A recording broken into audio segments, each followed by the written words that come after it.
Welcome back, everybody. Thank you guys so much for joining us. We really do appreciate it. Please hit that like and subscribe button. It helps us so much. And leave us a comment. We want to hear from you.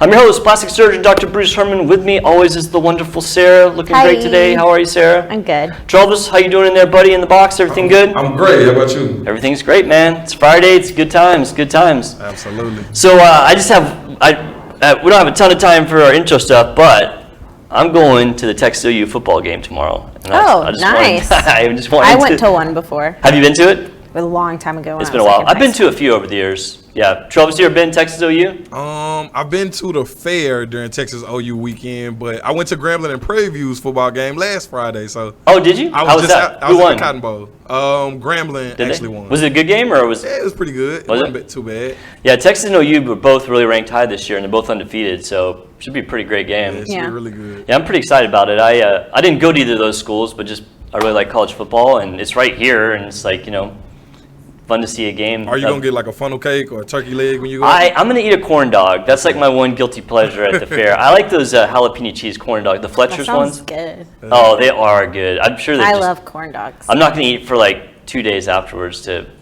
make up for it. I love those corn dogs. All right, so I want to start rolling into our segments. So Sarah, the other day you were. I don't know how we got on the topic of mummies. It's because of those aliens. And because of the aliens, right. And we talked about they look like mummies, and then we started talking about, how is mummification done? And so I am actually going to talk all about mummification today. Now, did you guys know how about this process? I mean, I knew a little bit. I feel like I did learn something when I was doing the research for this. I mean, I did, but I like mythology and stuff. Like all of that, like Egyptian. Right, so you're like all into that? Not into it, but it's like interesting. It's interesting. But, so you've like read about it before? Mm-hmm. Yeah, so I knew I knew a little bit about the whole process of mummification. I can't say I was an expert. I do definitely know more now. So this dates back for like 3,500 years. I mean, this is a very, very old process, and it was something that the Egyptians, as well as some other cultures, did to prepare themselves for the afterlife. And the whole process was done by these Egyptian priests, which were basically modern day embalmers, is what they were. Mm-hmm. And this process took like a long time. Like it was 50 to 70 days in order for them to. Yeah, I was kind of surprised. I didn't realize. Interesting. Yeah, I bet only like fancy people got it though. That's exactly right. So it was very expensive at the time to go through the process of mummification. And then of course, you had to have a place to put your mummy or your sarcophagus. And so yes, it was definitely reserved for their royalty and the nobles and all of that. So the process was pretty in-depth. So what they did, the first thing after the person passed away, is they went to what's called an Ibu, so that's IBU. And this is the tent where they did the purification of the body. Okay. And so they would wash the body really well with this palm wine and these sweet herbs and spices, and then they would use water from the Nile River, because that was considered sacred water. Mm-hmm. So after they did that step, then they took them to another place, which was called the Wabbit, which is more like a modern day morgue. So it's just like a stone buildings where the dead bodies were. And this is where they started to actually go into the actual process. So as you guys probably know, right? Like that they remove the organs. Have you heard that before? Yeah. So that was like a big part of this process. And you always hear about how they used. Did you guys ever hear how they would take the brains out right through the nose? Yeah, using a brain hook. I think Travis, I have a picture of those brain hooks. You got? Yeah, so I mean, I don't know if those are original ones. That's from one of the archaeological web pages I found. And those are the hooks that these embalmers would use to remove the brain. And they wanted to do it without disrupting the skull or the face. And so they would actually do it through the nose. Yeah. And so they would put those up through the nose, and then there's a little thin bone called the ethmoid bone, which is really at the base of the skull. And they would punch that through into the brain, into the skull cavity, and then they would pull the brain out. Now, I'm really kind of curious how they accomplished that, because I've actually worked with bits and pieces, I guess. Well, I mean, I've worked with brain tissue. It's not really that soft. Like it has some consistency to it. So I'm not sure. Maybe they do it like maybe whenever, I don't know. Like maybe it like takes a little bit for it to like. I was just thinking logistically how they would get it all out of there. I mean, because it's not like you just hook it and you pull it out like it's just not going to come out in one piece. I mean, you'd have to like pull it out in pieces. Yeah, and then how do you get to the back of the skull? I mean, I'm not sure I believe that they got the brain tissue out of every person entirely, just kind of knowing what I know. But what was really interesting though when I was doing the research is the reason they took the brain out is they didn't think it was important.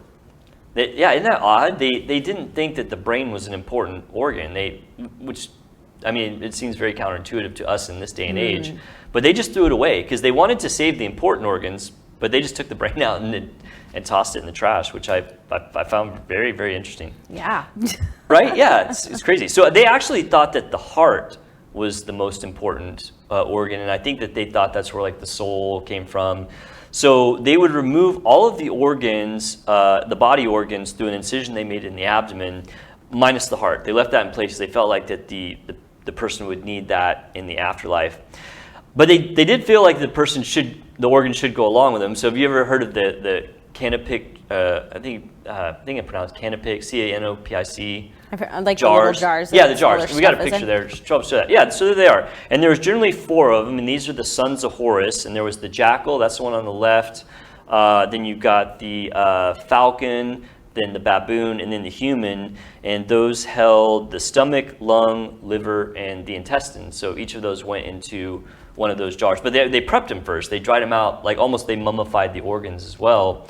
And then they put those in the jars, and then they would be stored with the body. So once they got all the brain out and all the organs out, then they were getting on to the preservation part, right? Because they want to preserve the body. And they were correct in that the organs would start to break down and would cause a problem if you left them in. So they used a naturally drying salt called natron. I'd never heard of this. It's a salt that's apparently very prevalent in Egypt and Africa. And what they would do is they would stuff the inside of the body with that natron, and then they would cover the body entirely in this salt. And what it would do is it would pull all the moisture out of the body because they wanted the body to dry out so that it would be preserved, which like is a rice bag for a human. Yeah, exactly. Yeah, you're pulling all the water out of it, right? And so they left him covered in this product for 40 to 70 days. So that's a long time. After that 40 to 70 days, they'd come back, they'd take off the natron, and the body would be all kind of shriveled and dark, but it would be really, really dry, which means it was more preserved.